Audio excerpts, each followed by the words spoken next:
je donne la parole à son Excellence Luis Almagro, ministre des Affaires étrangères de l'Uruguay.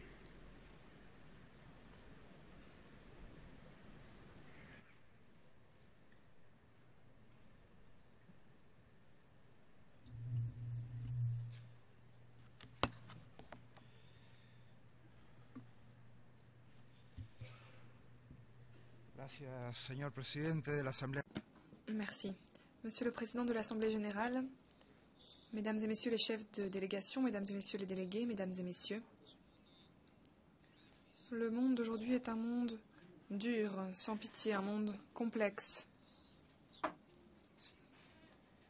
un monde parfois malheureux, où 6 millions d'enfants perdent la vie chaque année avant leur 5e anniversaire, souvent en raison de problèmes liés à la malnutrition. Un monde où la violence prend une nouvelle ampleur, une nouvelle dimension faite de terreur et d'horreur, avec des centaines de milliers de morts en Libye, en Syrie, en Irak, où les violations des droits de l'homme et les crimes contre l'humanité sont de plus en plus fréquents, de plus en plus féroces, sont devenus une constante permanente dans les pays que je viens de mentionner, par exemple. Un monde où 8 millions de personnes meurent chaque année en raison de la consommation du tabac. C'est un génocide incroyable qui ne s'arrête jamais en raison de marchés de plus en plus ouverts, de plus en plus libres, de moins en moins réglementés, qui souhaitent de plus en plus pouvoir opérer au-dessus des droits de la personne à la vie et à la santé. Un monde où les bombes frappent et tuent dans les écoles, parmi les minorités ethniques ou religieuses, frappent ceux qui, politiquement, ont une opinion différente, où les catastrophes naturelles dévastent des pays, puis les dévastent encore l'année suivante ou 2 ans plus tard, comme cela s'est produit dans certains pays frères des Caraïbes. Dans ce monde, ceux qui ont souhaité jouer le rôle de policiers du monde ont laissé derrière eux des situations de catastrophes sociales et politiques dans les pays où ils sont passés. Nous voyons que la gouvernance mondiale n'a pas été animée par les droits, mais bien par les intérêts. Ces intérêts, certains les ont payés au prix fort, au prix de leur vie, au prix de violations de leurs droits humains. Ils ont dû quitter leur foyer, leur ville, leur pays, vulnérables. Et de retour, ils n'ont trouvé que l'angoisse, la violence et la mort. Les Nations unies n'ont pas été en mesure d'ériger un système à même de nous donner des solutions à ces problèmes. Les Nations unies ont échoué sur le plan éthique. Bien sûr, il y a eu des documents, il y a eu des réunions, mais il n'y a pas eu de solution pour le peuple. Notre éthique est collective. C'est un devoir envers nos populations et notre construction éthique devrait être collective pour que nous puissions nous montrer intégrés dans la diversité, nous libérer grâce aux armes de la démocratie et de la participation. Nous devons continuer de croire dans le multilatéralisme car c'est la seule voie, l'instrument fondamental pour continuer dans cette construction éthique pour que de plus en plus de personnes puissent jouir de plus en plus de droits. Croître, nous développer dans la liberté. Les crises politiques et financières de ce monde sont liées aux valeurs et aux normes éthiques communes. Le monde d'aujourd'hui est un monde de chaos, où se succèdent les crises humanitaires et les crises politiques, qui suivent elles-mêmes les crises financières, économiques et sociales. Et si, bien sûr, il y a un microclimat, ce n'est pas notre lot à nous, dont le monde est fait de costumes élégants, de restaurants luxueux, de grandes voitures dernier cri.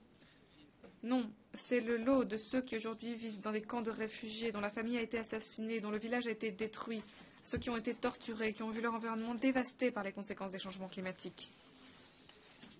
Toute personne qui a acquis un droit doit pouvoir le conserver. Nous ne pouvons pas permettre de retour en arrière. Nous devons protéger les droits acquis par les citoyens, donner de meilleures opportunités à nos citoyens. Les objectifs du millénaire pour le développement ont été un outil utile pour conjuguer et canaliser les efforts vers la réalisation d'une série de cibles spécifiques. Nous ne devons pas laisser les pays seuls dans cette construction, nous devons redoubler d'efforts chaque année pour parvenir à des définitions plus claires des objectifs de développement durable dans le cadre du programme de développement pour l'après-2015, de façon équilibrée, transparente, consensuelle, en réfléchissant à l'intégration des 3 dimensions du développement durable, social, économique et environnemental. Il faut éliminer la pauvreté, inclure la perspective des droits de l'homme et de la reconnaissance des droits, car cette richesse aujourd'hui qui fait croître le produit intérieur brut, qui fait croître les investissements, les exportations, qui fait croître les dynamiques de développement productif, doit s'accompagner des droits de l'homme, de la logique des droits de l'homme.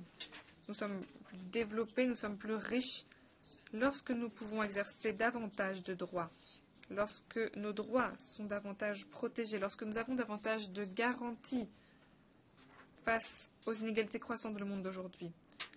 La pauvreté se vit sur plusieurs niveaux et chaque pays doit fournir toujours plus de droits pour sauver sa population de la pauvreté, pour créer davantage de conditions d'équité et éliminer les discriminations. Tout effort est valide dans chacun de nos pays, au sein de toute ONG qui essaie d'ouvrir la voie, qui dénonce les violations des droits de l'homme, chez tous ces individus qui s'efforcent de créer des conditions de vie meilleures pour les femmes, les enfants, les adolescents, les jeunes, les personnes âgées, les migrants. Pour tout cela, dans tous ces domaines, la santé, l'éducation, la protection sociale, le travail décent, les perspectives sociales et économiques, les travailleurs ruraux, les employés domestiques, pour toutes ces personnes, nous savons qu'il existe un potentiel énorme que nous devons protéger et que nous devons encourager. La perspective homme-femme doit être encouragée, toujours à travers ce prisme des droits de l'homme.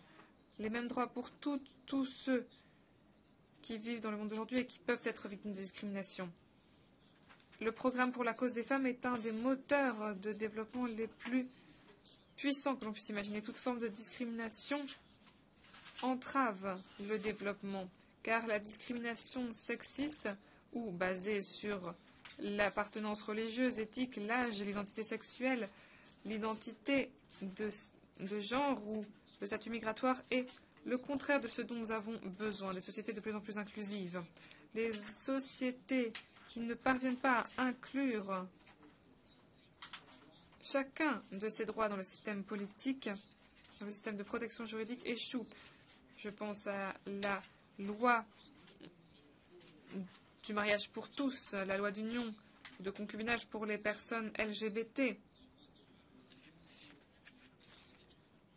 Tous ces droits font partie d'une construction sociale meilleure. L'amour est l'élément fondamental pour éliminer les inégalités et les discriminations. C'est l'amour qui nous rend égaux les uns aux autres, qui nous permet de nous identifier à nos semblables. Le programme intégral des droits de l'homme doit être de plus en plus axé sur davantage de droits pour davantage de personnes, pour que nous puissions tous croître dans la liberté et l'égalité. Nous devons continuer à faire des progrès sur les questions sociales, cela ne fait aucun doute. Les maladies transmissibles, les maladies non transmissibles, les fléaux comme le tabac, qui, je le disais, tue 8 millions de personnes par an. Et ce chiffre devrait encore augmenter d'après les prévisions. C'est pourquoi il est fondamental de mettre en place des politiques nationales pour une vie saine. L'Uruguay, en 2013, a légalisé la vente de cannabis en adoptant un modèle alternatif de réglementation pour lutter contre le trafic de drogue et ses conséquences mortifères sur notre société.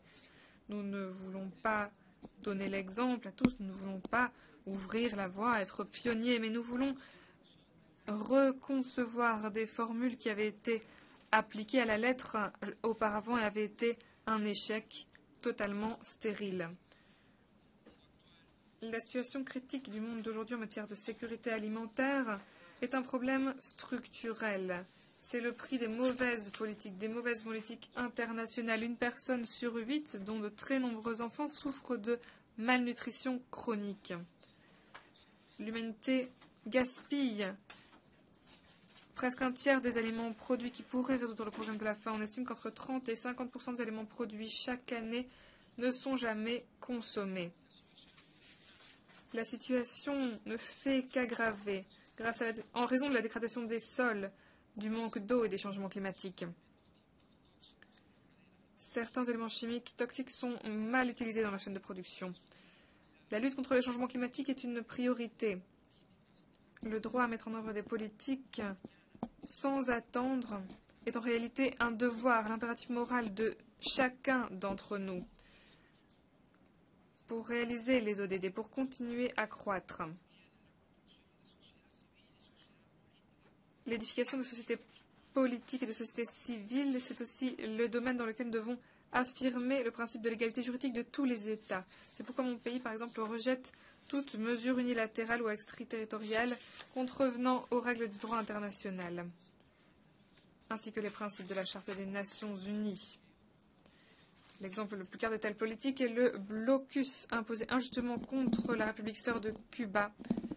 Et nous condamnons une fois de plus en les termes les plus vifs cette politique. L'Uruguay réclame de façon inéquivoque que Cuba soit retiré de la liste des pays qui sponsorisent le terrorisme. Dans le même esprit, nous avons dit à nos yeux la nécessité de mettre fin à la spéculation financière que représentent les fonds vautours. Il est indispensable que les pays puissent permettre une restructuration de la dette souveraine dans des conditions prévisibles, justes, sans que cela n'entrave leur développement et donc le bien-être de leur peuple. La paix et la sécurité dans le monde sont essentielles. L'élimination de toute forme de violence sur cette planète est une pièce fondamentale. La contribution à des solutions négociées entre les parties concernées, la contribution aux missions de maintien de la paix représente des éléments fondamentaux pour que ce monde bénéficie des garanties les plus strictes. Le plein respect des droits de l'homme est aussi très important. Les garanties les plus élevées, je le disais, en matière de protection des droits de l'homme pour tous les individus. Et c'est important pour toutes les autorités qui ont un contrôle dans ce domaine et qui doivent veiller à ce que leur peuple puisse jouir des libertés les plus grandes. L'Uruguay déplore la violence, quelle que soit la forme qu'elle prenne. Les faits de violence sont toujours mauvais. Il ne peut exister une justification pour expliquer que la violence continue son règne, son partage dans le monde d'aujourd'hui. Les décideurs politiques ont le devoir d'être en première ligne. Quand une injustice est commise, nous avons la mission, en tant que meneurs, d'exiger une reddition de comptes. Chaque fois que nous reconnaissons nos droits, que nous étendons les droits, nous devons rappeler à ceux qui... Nous devons nous souvenir de ceux qui ne peuvent pas l'exercer et travailler sans faiblir dans cette voie. Je vous remercie. Je remercie le ministre des Affaires étrangères de l'Uruguay.